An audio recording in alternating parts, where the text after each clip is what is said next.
कहिलेकाहीँ दया गर्न पनि दया लागेर आउँछ के। यो आन्दोलन नेपाली जनताले खान पाएन भनेर हो, नेपाली जनतालाई स्वास्थ्य सुविधा पुगेन भनेर हो, नेपाली जनतालाई लिपुलेक लिम्पिया धुरा र कालापानी सहितको नक्सा नेपालको नक्सा पढ्न पाऊ भनेर हो, यो वाइट बडी लगायतका भ्रष्टाचारको कुरालाई हो, यो सत्य निरूपण तथा मेलमिलाप आएका अपराधीहरूलाई कारबाही गर्नुपर्छ भनेर हो, कि केपी ओलीको ठाउँमा म प्रधानमन्त्री हुन पाइनँ भनेर।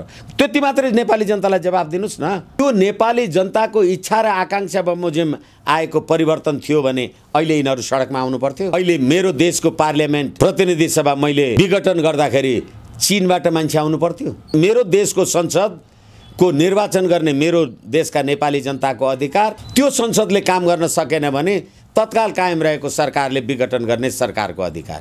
किन चाहियो चाइनिज, भारतीय, अमेरिकन? र पदमा पुगिसक्न नपाउँदै तपाईले एउटा पक्षलाई खुसी पार्ने एमसीसीवाला कुरा गर्नुपर्ने, अनि अर्को चिनिया कम्युनिस्ट पार्टीको अन्तर्राष्ट्रिय विभागका मान्छेहरू पिपी लगाएर कोरोना लाग्छ भनेर आउने, अनि नेपालको सुरक्षा दस्ता उहाँहरूलाई नचाहिने, त्यसको व्यवस्था चिनिया राजदूतावासले गर्ने भनेपछि चिनिया राजदूतावासमा चिनिया सेनाको भर्ती छ। वरिष्ठ अधिवक्ता विष्णु भट्टराई सरलाई कार्यक्रममा हार्दिक स्वागत छ।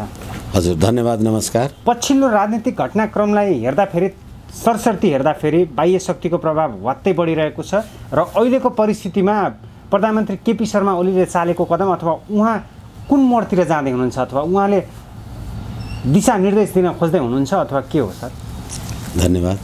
पहिलो कुरा त अब यो जहिले पनि भन्नुपर्ने हुन्छ, नेपालमा बाह्य शक्तिको चलखेल हुन त अहिलेको संसारमा एकले अर्काकोमा चलखेल गर्ने राजनीतिक कूटनीतिक गतिविधिहरू त फ्याप्पै बन्दै त संसारमा कहाँ के होला र।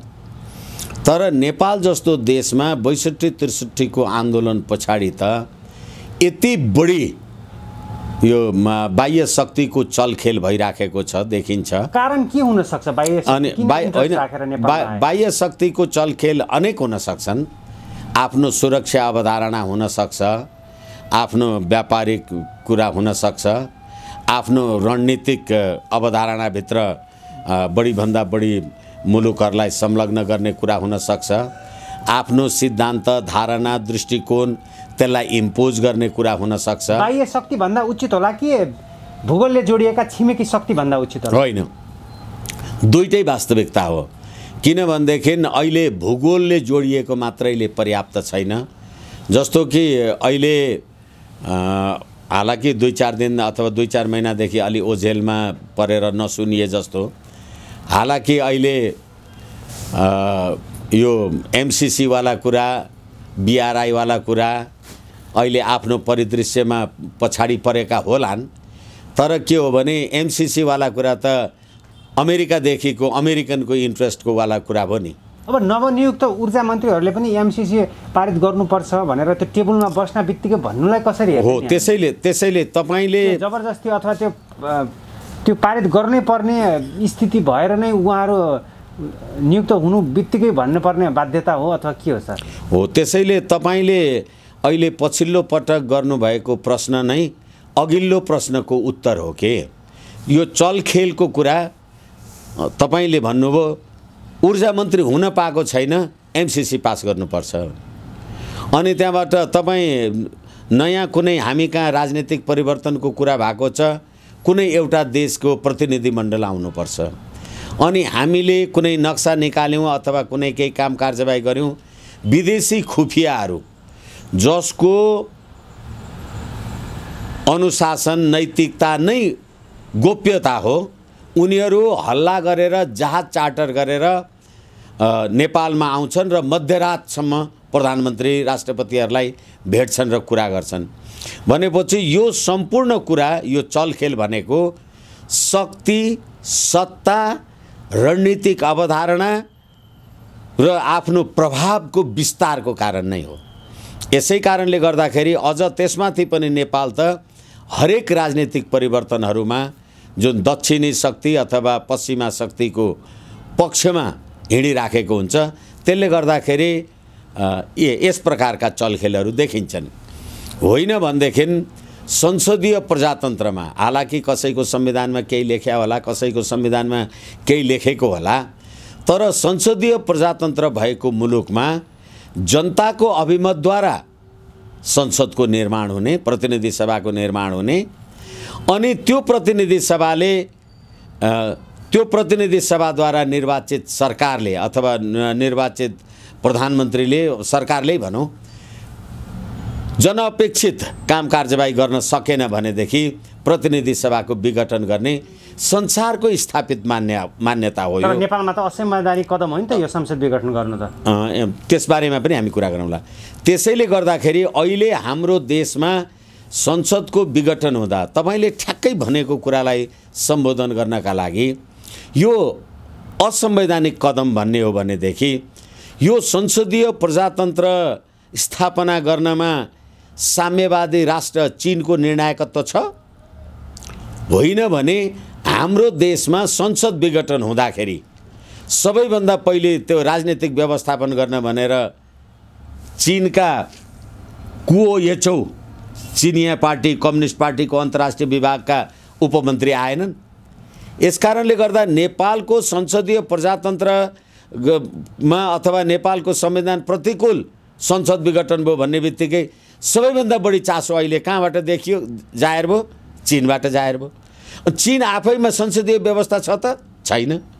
अनि त्यसले गर्दाखेरि नेपालमा अहिले सत्ताधारी दलभित्रको द्वन्द्व भयो र त्यसलाई व्यवस्थापन गर्ने हिसाबमा तपाईको देशको संसद विघटन भएको छ, प्रतिनिधि सभा विघटन भएको छ भने त्यसलाई व्यवस्थापन गर्नका लागि अर्को देशको प्रतिनिधिहरू आउने रहेछन् भने, आउनु पर्ने रहेछ भने त्यसलाई समेत आधार बनाएर राजनीतिक स्थिरता, उहाँहरूले अहिले चिनिया टोलीको 3वटा सन्देश भनेर आम सञ्चारमा आएको छ, राजनीतिक अस्थिरता रोक्न भनेर पहिलो नेपालको राजनीतिक स्थिरता र अस्थिरता रोक्न र बढाउन हातमा रहेछ भन्ने कुरा त प्रष्ट भयो नि त। चीनको हातमा रहेछ भन्ने कुरा प्रष्ट भयो भन्नुभन्दा पनि म त्यसरी नभनिकन मेरो देशको राजनीतिक अस्थिरतामा तपाईको उपस्थिति कसरी आवश्यक भयो? यदि तपाईको उपस्थिति आवश्यक भयो भने भोलि अमेरिका र भारत अथवा बेलायतको उपस्थिति आवश्यक किन हुँदैन? किनभने उनीहरू त संसदीय प्रजातन्त्र मान्छन् नि, तपाईँ त संसदीय प्रजातन्त्र मान्नुहुन्न। र संसद विघटन गर्ने र नगर्ने भन्ने कुरा मेरो आन्तरिक कुरा हो र एउटा नियमित प्रक्रिया हो संसदीय प्रजातन्त्र भएको देशमा। यस्तो अवस्थामा नेपालको राजनीतिक अस्थिरता रोक्न चिनिया प्रतिनिधि मण्डल आउनुपर्छ। त्यति मात्रै होइन, मैले कुरा गर्दा भनेको छु, PPE लगाएर कोरोना महामारीसँग स्वास्थ्य सतर्कता अपनाएर र नेपालको सुरक्षा निकाय, नेपालको उहाँहरूको सुरक्षाका लागि नेपाली सुरक्षा दस्तै चाहिएन उहाँहरूलाई, र चिनिया राजदूतले भन्नुभयो उहाँहरूको सुरक्षा व्यवस्था हामी आफै गर्छौँ भनेपछि अब नेपालको सुरक्षा व्यवस्थासँग पनि चिनियाहरूलाई विश्वास रहेन रहेछ, प्रष्ट भयो। त्यति मात्रै होइन, यो अहिले चिनिया टोलीको 3वटा सन्देश भनेर के पनि भनियो भने यहाँको राजनीतिक वातावरणले चीनमा पर्न सक्ने सुरक्षा खतराबारे सजग रहन सत्तारूढ दल र विपक्षी दललाई सन्देश। सत्तारूढ दल र विपक्षी दललाई सन्देश कि चेतावनी? मेरो देशको सुरक्षा, यहाँको राजनीतिक वातावरणले चीनको सुरक्षामा असर पर्छ भन्यो भने के नेपालको त्यो शक्ति छ कि नेपालको कारणले चीनमा सुरक्षा खतरा बढ्छ?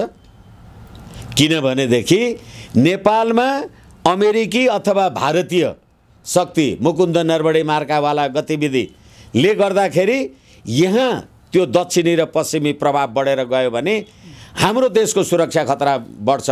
त्यसकारण यो सन्देश होइन, यो चुनौती हो। तपाईँलाई सचेत गरा, खबरदार, तेरो यहाँको गतिविधिले मेरो देशको सुरक्षा व्यवस्था तलमाथि भयो भने ठिक हुँदैन भनेपछि नेपालको सुरक्षा व्यवस्था, नेपालको राज्य प्रणाली, नेपालको गतिविधि नेपाली जनताको हातमा रहेछ कि अन्त कतै रहेछ भन्ने कुरा यसले प्रश्न पारेन। ठ्याक्क चीनका प्रतिनिधि मण्डल आइसकेपछि फेरि भारतका प्रतिनिधि मण्डल पनि नेपालमा काठमाडौँमा आइपुगेका छन्।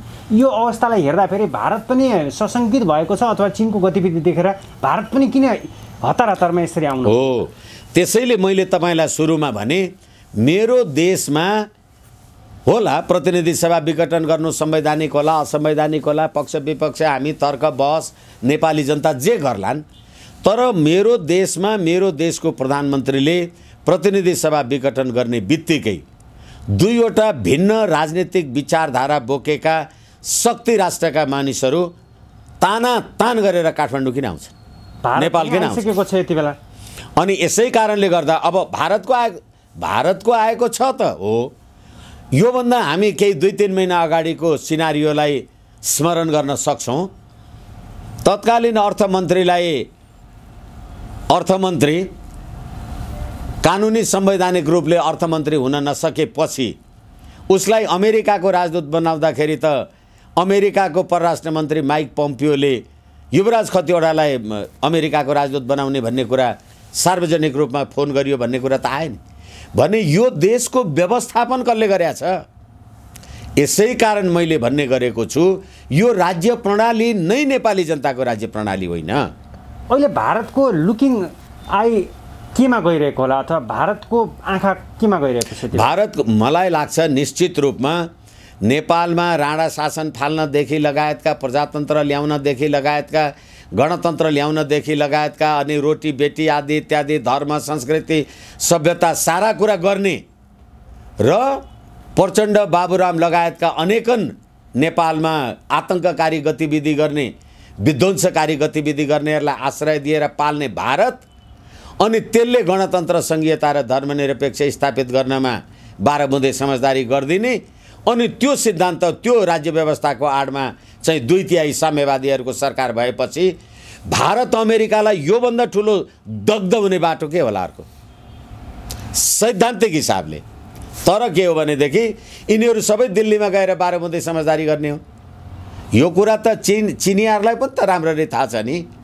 अनि माओ त्से-तुङको नाउँमा नेपालमा नेपाली जनता मार्ने, दिल्लीमा बस्ने र भारत विरुद्ध सुरुङ युद्ध खन्ने भने जस्तो यो नौटङ्की र उपहासलाई नेपाली जनताले चिन्न, सम्झिन, जान्न र सम्बोधन गर्न नसकेको परिणाम हो। अब नेपालको राजनीतिक घटनाक्रमलाई निहालेर हेर्दाखेरि त्यस्तो परिवर्तनको यात्रा नेपालले तय गर्दा अथवा राजनीतिले कुनै मोड लिँदा, कुनै टर्निङ पोइन्ट लिँदाखेरि इतिहासमा कस्तो चलखेल थियो भारत र चीनको, र अहिले कस्तो छ?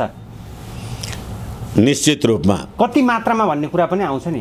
निश्चित रूपमा मलाई लाग्छ नेपालमा संवैधानिक राज संस्था होस् अथवा सक्रिय राज संस्था होस्, रहेको अवस्थामा नेपालको परराष्ट्र नीतिलाई सन्तुलित, योभन्दा धेरै हदमा सन्तुलित गर्न सकिएको रहेछ भन्ने कुरा बुझ्न सकिन्छ। हिजो खम्पा विद्रोह गर्दाखेरि पनि चीनको विरुद्धमा त त्यत्रो ठुलो खम्पाहरूले त विरुद्ध गरेका हुन्, दलाइ लामाको पक्षमा गतिविधि गरेका हुन्। त्यसलाई पनि नेपालले त्यतिखेर सम्बोधन गर्न सक्यो र भारतले राखेका अनेकन कैयन चेकपोस्टहरू पनि फेरि नेपालले त्यसलाई व्यवस्थापन गर्न सक्यो।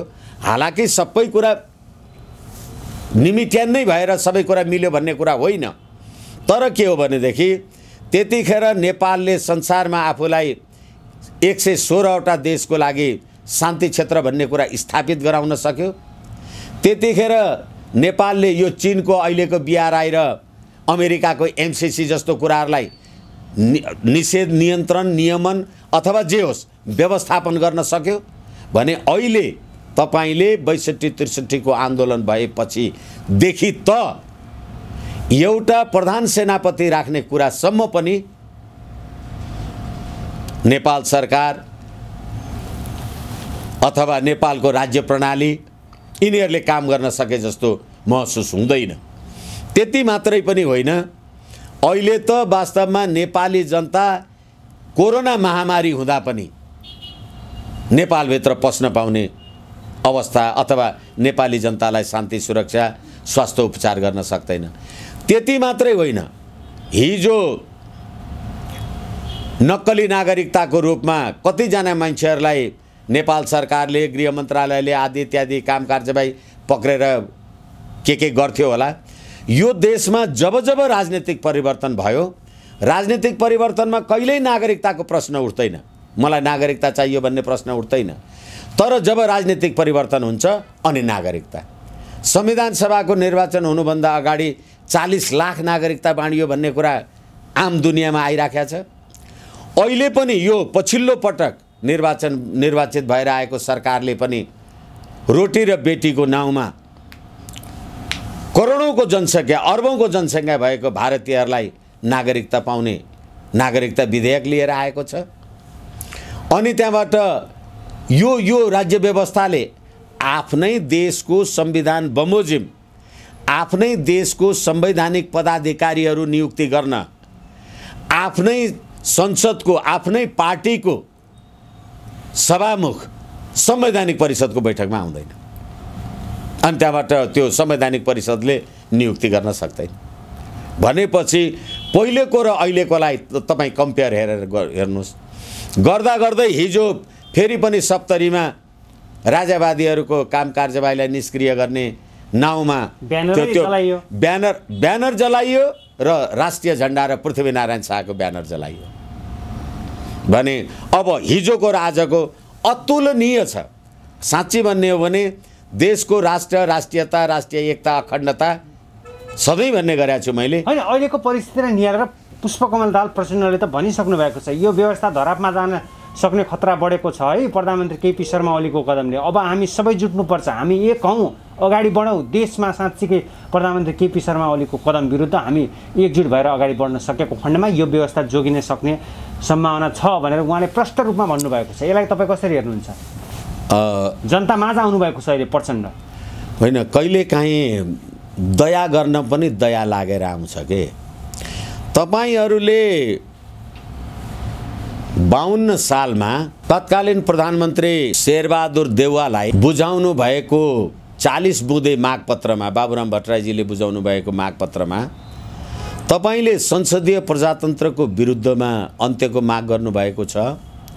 तपाईँले सन् 1950 को नेपाल भारत मैत्री सन्धिको माग गर्नुभएको छ र अहिले तपाईँले जुन यो राज्य प्रणाली खतरामा आदि इत्यादि भनेर भन्नुभयो, त्यत्रो दुःख गरेर तपाईँहरूले ल्याउनु भएको यो राज्य व्यवस्था एउटा प्रधानमन्त्रीले एक दिन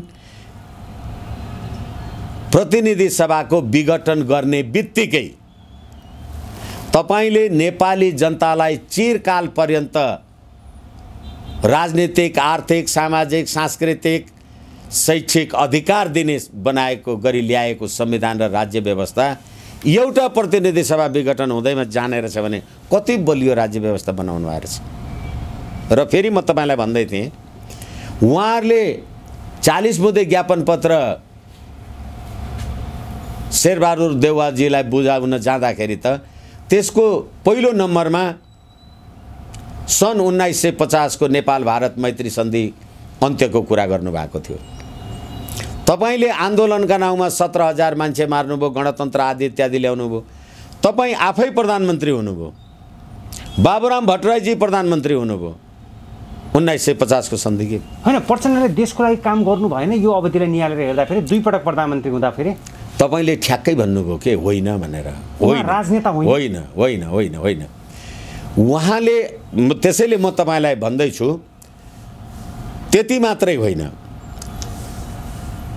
तत्कालीन उहाँ पहिलो पटक प्रधानमन्त्री हुँदाखेरि त्यतिखेरको प्रधान सेनापति हटाउन उहाँले गर्नुभएको निर्णय रामवरण यादवजीले त मान्नु भएन र म भैँसी गोठालो, भैँसी चराउन जान्छु आदि इत्यादि के भन्नुभयो, लामो हुन्छ कन्टेन्ट। तर के भने तपाईले एउटा प्रधान सेनापतिलाई 17,000 मान्छे मारेर राज्य सत्तामा आउँदा हटाउन सक्नु भएन र त्यतिखेरका राष्ट्रपतिले के भने म प्रधानमन्त्रीको कदम मान्दिनँ भन्दा तपाईले त्यसलाई के गर्न सक्नुभयो? त्यसको 2-3 महिना पुग्दा नपुग्दा तत्कालीन नेपालका लागि भारतीय राजदूत, निवर्तमान राजदूत काठमाडौँ आएर नेपालको प्रधान सेनापति प्रकरणमा हामीले चासो राखेकै हो भनेपछि तपाईँ यो देशमा आफ्नै खुसीले प्रधानमन्त्री हुनुभएको रहेछ। किनभने एउटा सेनापति तपाईँले तलमाथि गर्न सक्नु भएन, राष्ट्रपतिले त्यो कुरा भने। त्यति मात्रै होइन, उहाँले जब प्रधानमन्त्री पदबाट राजीनामा दिनुभयो, अहिले माधव कुमार नेपालजी र प्रचण्डजी आफ्नो अभियानमा हुनु होला। त्यतिखेर माधव नेपालजी प्रधानमन्त्री हुँदाखेरि प्रचण्डजीले बानेश्वरमा आमसभामा त भन्नुभयो यो सरकारको मालिक दिल्लीमा बस्छ, म यसका मालिकसँग कुरा गर्छु, योसँग कुरा गर्दिनँ। अहिले दिल्लीको मालिकसँग तपाईँ आफै कुरा गर्नुभएको छ। अनि माधव नेपालजीले हकजहाँलाई ल्याएर होली वाइनवाला कार्यक्रम गर्दा प्रचण्डजी त आउनु भएन नि, केपी ओलीजी चाहिँ होली वाइन खान आउनुभयो। अहिले प्रचण्ड र माधव नेपालजी चाहिँ एक ठाउँ हुनुहुन्छ। के काम गर्नुभयो उहाँहरूले? उहाँको एकता लामो समयसम्म टिक्ला? एकछिन एकता होइन, यो सबै तपाईँको स्वार्थ हो।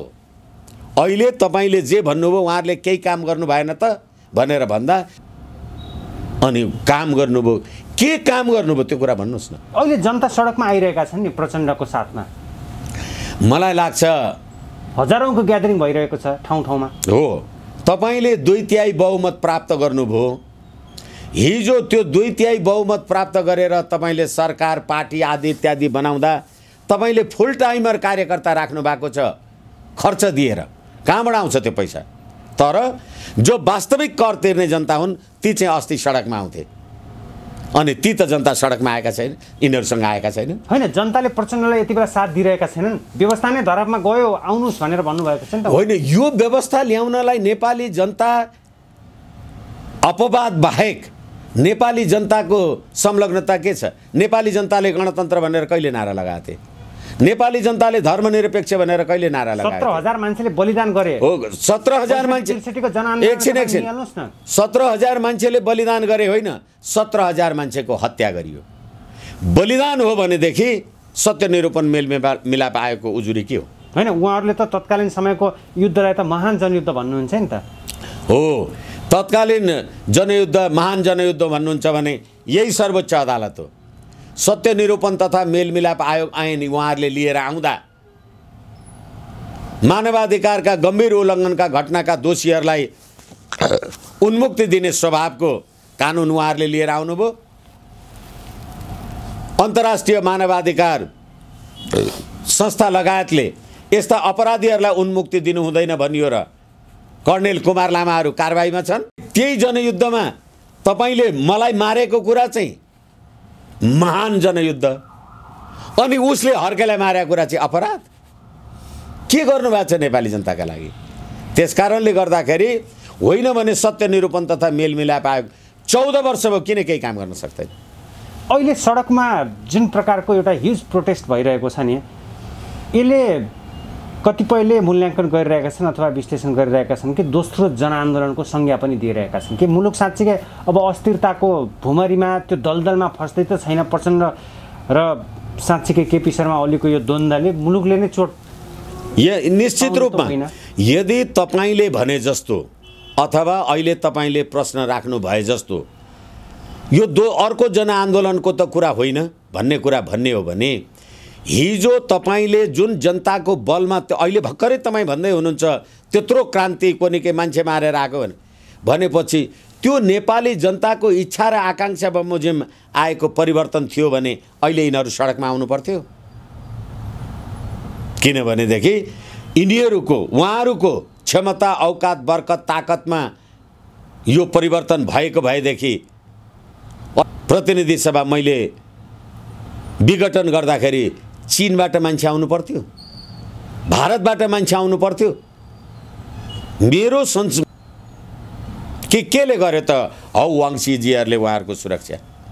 अनि उनीहरू आएर म तपाईँलाई फेरि निवेदन गरौँ, आम सञ्चारले भनेका छन् यहाँको राजनीतिक वातावरणले चीनमा पर्न सक्ने सुरक्षा खतराबारे सजग रहन सत्तारूढ दल र विपक्षी दललाई सन्देश दिउँ भने। यो सन्देश होइन, यो चेतावनी। तिमीहरूको कुराले खबरदार, मेरो मुलुकमा सुरक्षा व्यवस्था खतरा पर्नका लागि दक्षिणबाट अमेरिकीहरू अथवा भारतीयहरू दिसेनदाट आएर रसुवा केरुङ लगायतका गतिविधिले अथवा यहाँकै पनि स्थानीय माइक्रो म्यानेजमेन्ट गर्ने कुराले अथवा नेपालको तत्कालीन सत्तारूढ दल जो सी जिनपिङ विचारधाराद्वारा हामी अनुप्राणित छौँ भन्थे अहिले टुटेका छन्, अनि तिनीहरूको कमजोरीलाई लिएर अर्को प्रजातन्त्रवादी शक्तिले खेल्ने कुरा गर्यो भने खबरदार तिमीहरूलाई हामी सहदैनौँ भने होइन। यो अनि ठुलो राज्य व्यवस्था ल्याउनु भएको छैन प्रचण्डजी माधव नेपालजीहरूले। होली वाइन खान प्रचण्डजी किन जानु भएन, माधव नेपालजीलाई नभई किन भएन? यसै कारणले गर्दा सम्पूर्ण रूपले आफूलाई सत्ताको वरिपरि राख्ने, सत्ताको केन्द्रबिन्दु राख्ने, सत्ताको दोहन गर्ने नेपाली जनताको बारेमा एउटा नेपाल र नेपाली जनताको हितमा नारा लागेको छ त, जुलुस लागेको छ त। गहिरो राजनीतिक सङ्कटका बीच भारतको भूमिका, चीनको भूमिका लगायत अन्य देशहरूले इन्ट्रेस्ट राख्नुले कहीँ कतै मुलुक असफल राष्ट्र घोषणा हुने त होइन, अथवा मुलुक असफलताको दलदलमा खस्ने त होइन।